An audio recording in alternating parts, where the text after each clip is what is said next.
এবারে বলবো বিশ্বরাশির জাতক জাতিকাদের ব্যাপারে, তাদের 2025 কেমন যাবে। বিশ্বরাশির জাতক জাতিকাদের নিজেদের ব্যবসার ক্ষেত্রে বা কেরিয়ারের ক্ষেত্রে একটা ভীষণ ভালো সুযোগ আসতে চলেছে। শারীরিক এবং মানসিক এই দুই দিক থেকেই তাদের একটু ব্যালেন্স রাখতে হবে।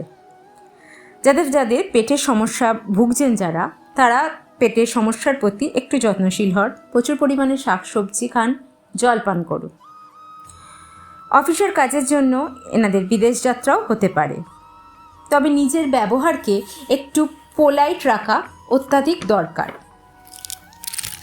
প্রতিদিন খাবার পর একটা করে সবুজ এলাচ বিশ্বরাশির জাতক জাতিকাদের খাওয়া এবছরে খুব দরকার।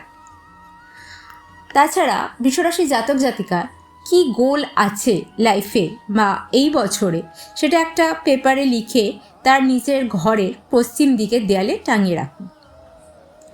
গণেশজির পূজা করবেন এবং নিজের কাজের জায়গায় বা অফিসে যেখানেই হোক একটা মানি প্ল্যান্টের গাছ রাখবেন।